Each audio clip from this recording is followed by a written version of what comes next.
ৰাজহাৰ বেকা কৰি মিত্ৰতা নকৰে কংগ্ৰেছে। হোৱাই নোহোৱাই আপোনাক যধে মধে সমালোচনা কৰি থাকিব আৰু আপুনি কেৱল সব কথা বাদ দি পেলাই ৰাজহাৰ বেকা কৰি পেলাই বন্ধুত্ব কৰিব, এইটোতো সম্ভৱ নহয়। মিত্ৰতা নকৰিলে 6খন আসনতহে জিকিব কংগ্ৰেছ। যোৱাবাৰ 26খন আসন পাইছিলে ন, 101টা সিট খেলি লৈ 26খন আসন পাইছিলে। 26খন আসন পাই তাৰে 7টা আকৌ বিজেপিলৈ গুচি গৈছিলে।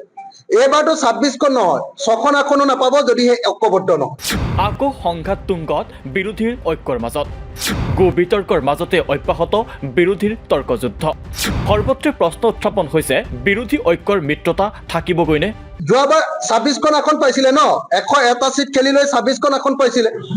26খন আসন পাই তাৰে 7টা আকৌ বিজেপিলৈ গুচি গৈছিলে। এইবাৰতো 26খন নহয়, 6খন আসনো নাপাব যদিহে ঐক্যবদ্ধ নহয়। সেইকাৰণে কংগ্ৰেছ দলক আমি আহ্বান জনাইছো, আমি সকলোৱে একলগ হলে কিন্তু চৰকাৰ কৰিব পাৰিম, আৰু ভাগ ভাগ হলে কিন্তু কোনেও কাৰো চৰকাৰ নহব, তেতিয়া বিজেপিৰ চৰকাৰ হ'ব। হয়, এই মন্তব্য বিধায়ক অখিল গগৈৰ। অখিল গগৈৰ মতে কংগ্ৰেছে উফাইদাং মাৰি নিৰ্বাচনত অৱতীৰ্ণ হলে লাভ কৰিব মাত্ৰ 6খন আসন। পিছে মিত্ৰ দলৰ ভৱিষ্যতক লৈ হঠাৎ এই মন্তব্য কিয় কৰিলে বিধায়ক অখিল গগৈয়ে? একেলগে খেলিবই লাগিব, কংগ্ৰেছে এতিয়া দৌৰ মাৰি আমাৰ লগত আহিবই লাগিব। আৰু কংগ্ৰেছৰ কোনো উপায় নাই। কংগ্ৰেছে মুখেৰে যিয়ে নকওক লাগিলে, যদি বিৰোধী ঐক্যমঞ্চৰ লগত নাথাকে কংগ্ৰেছে 2026ত গুহাৰণ দিব। এদিন পূৰ্বে কংগ্ৰেছক একেই সাৱধানবাণী প্ৰদান কৰিছিল বিধায়ক অখিল গগৈয়ে। বিধায়ক অখিল গগৈৰ মতে মিত্ৰতা অবিহনে নিৰ্বাচনত অকলে জিকিব নোৱাৰে কংগ্ৰেছে। কংগ্ৰেছে নিজেই বিৰোধী ঐক্য বিচাৰি দৌৰি আহিব লাগিব বুলি দাবী বিধায়ক অখিল গগৈৰ। কিন্তু বিধায়ক অখিল গগৈৰ এই বক্তব্যৰ পাছত প্ৰদেশ কংগ্ৰেছৰ সভাপতি ভূপেন বৰাৰ প্ৰতিক্ৰিয়া আছিল মন কৰিবলগীয়া। নিজৰ বক্তব্যৰ জৰিয়তে ভূপেন বৰাই যেন বুজাব বিচাৰিলে এই কথা, আলোচনাত আহিব খোজা বিদ্ৰোহী সংগঠন অস্ত্ৰবিৰতিত থাকে। মিত্ৰতা কৰিব খোজা অখিল গগৈয়েও সমালোচনা কৰিব নালাগে। যে এতিয়া যেতিয়া এটা সশস্ত্ৰ সংগঠনে চৰকাৰৰ লগত আলোচনা কৰিব বিচাৰে, তেতিয়া চিজ ফায়াৰ ঘোষণা কৰে, যুদ্ধ বিৰতি। চৰকাৰে যদি আলোচনা কৰিব বিচাৰে তেতিয়া সশস্ত্ৰ সংগঠনটোৰ প্ৰথম চৰ্ত কি হয়? যুদ্ধ বিৰতি। এফালে কংগ্ৰেছক গালি পাৰি থাকিব, এফালে মিত্ৰতাৰ কথা কৈ থাকিব, দুটা সমান্তৰালভাৱে হ'ব নোৱাৰে। মইতো কৈয়ে আছোঁ যে বিজেপি বিৰোধী প্ৰত্যেকটো দল, প্ৰতিটো সংগঠন, প্ৰতিজন ব্যক্তিক আমি একেলগ হোৱাটো বিচাৰিছোঁ। বিগত দিনকেইটাত অখিল গগৈয়ে ব্যাপক সমালোচনা কৰিছিল কংগ্ৰেছ দলক। উপ নিৰ্বাচনক কেন্দ্ৰ কৰি সাংসদ গৌৰৱ গগৈকো কঠোৰ সমালোচনা কৰিছিল অখিল গগৈয়ে। তাতে আপত্তি দৰ্শাই এইবাৰ ভূপেন বৰাৰ কটাক্ষ। অনবৰতে মিত্ৰ দলক সমালোচনা কৰে অখিল গগৈয়ে। ৰাজহাৰ বেকা কৰি মিত্ৰতা নকৰে কংগ্ৰেছ দলে।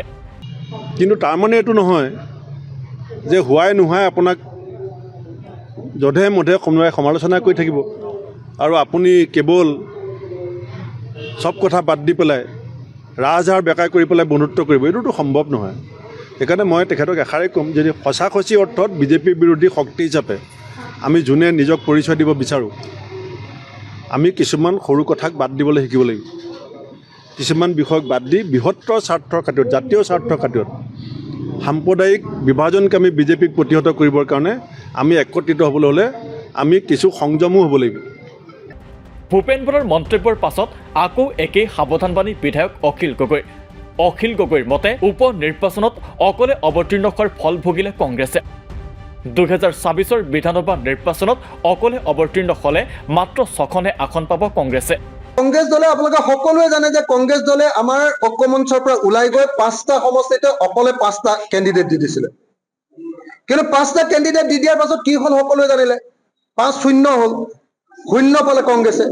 গতিকে এতিয়া কংগ্ৰেছে যদি এতিয়া এনেকে থাকে 26ত, যোৱাবাৰ 26খন আসন পাইছিলে ন, 101টা সিট খেলি লৈ 26খন আসন পাইছিলে। 26খন আসন পাই তাৰে 7টা আকৌ বিজেপিলৈ গুচি গৈছিলে। এইবাৰতো 26খন নহয়, 6খন আসনো নাপাব যদিহে ঐক্যবদ্ধ নহয়।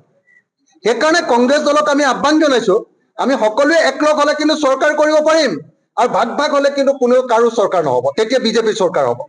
আমি সদায় দেখিছো যে ভাৰতবৰ্ষত যেতিয়া বিৰোধী শক্তিবিলাক ঐক্যবদ্ধ হৈছে বিজেপি সদায় হাৰিছে, আৰু যেতিয়া বিজেপি ঐক্যবদ্ধ হৈছে কিন্তু বিৰোধী শক্তিবিলাক ফাট মেলিছে, বেলেগ বেলেগকে ইলেকশ্যন খেলিছে, তেতিয়া সদায় বিজেপি জিকিছে।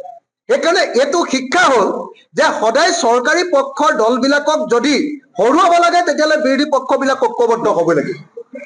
কিন্তু ঐক্যবদ্ধ হোৱাৰ বাদত হেঙাৰটো আছিলে যে কংগ্ৰেছ দলে গোটেইখিনি অকলে খাম বুলি ভাবে, অকলে ইলেকশ্যন খেলিম বুলি ভাবে, অকলে নিৰ্বাচন খেলিম বুলি ভাবে, কাকো আৰু চান্স দিব নোখোজে। সেইকাৰণে 2024 উপ নিৰ্বাচনটোত আমাৰ ঐক্যবদ্ধ আমি হ'ব নোৱাৰিলো। এতিয়া কংগ্ৰেছে নিশ্চয় এবাৰ শিক্ষা পাইছে, কংগ্ৰেছে নিশ্চয় এবাৰ বুজি পাইছে যে কেতিয়াও ঐক্যবদ্ধ নোহোৱাকৈ আমি ইলেকশ্যনত জিকাটো সম্ভৱপৰ নহব, বিজেপিক পৰাভূত কৰাটো সম্ভৱপৰ নহব, সাম্প্ৰদায়িকতাবাদক আৰু ফেচিবাদক বিদায় দিয়াটো সম্ভৱপৰ নহব যদিহে 2026 যদি বিৰোধী দলবিলাক ঐক্যবদ্ধ নহয়। সদায় চৰকাৰী পক্ষৰ বিৰুদ্ধে বিৰোধী দলবিলাক ঐক্যবদ্ধ হ'বই লাগিব। য'ত ঐক্যবদ্ধ হৈছে তাত বিৰোধী পক্ষ জিকিছে, য'ত ঐক্যবদ্ধ হৈছো বিজেপি হাৰিছে, আৰু য'ত ঐক্যবদ্ধ নহয় বিজেপিক আমি চান্স দি দিছো তাত বিজেপি জিকিছে।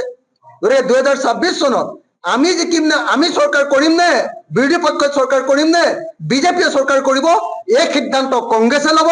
কংগ্ৰেছে যদি অকলে খেলিবলৈ যায় তেতিয়াহ'লে কংগ্ৰেছে বিজেপিক আচলতে ৱাক অভাৰ দি দিয়া হ'ব, আৰু আমিতো কংগ্ৰেছৰ লগত একলগ হ'ম বুলি আগৰ পৰাই কৈ আছো। আমাৰ পিনৰ পৰাতো আপোনালোকে গণ্ডগোল কিবা পাইছে জানো? উপ নিৰ্বাচনতে আউল লগা বিৰোধী ঐক্যত সংঘাত বিৰাজমান। বিজেপিক পৰাভূত কৰিবলৈ একগোট হোৱা বিৰোধী ঐক্য উপ নিৰ্বাচনতে হ'ল থানবান। সংঘাতে জুৰুলা কৰা বিৰোধীৰ মাজত এতিয়াও অব্যাহত আছে তৰ্কযুদ্ধ। এনে এক প্ৰেক্ষাপটত এতিয়া সৰ্বত্ৰে প্ৰশ্ন উত্থাপন হৈছে, বিজেপিক বিদায় জনাবলৈ একগোট হোৱা বিৰোধী ঐক্য থাকিবগৈনে 2026 চনলৈ।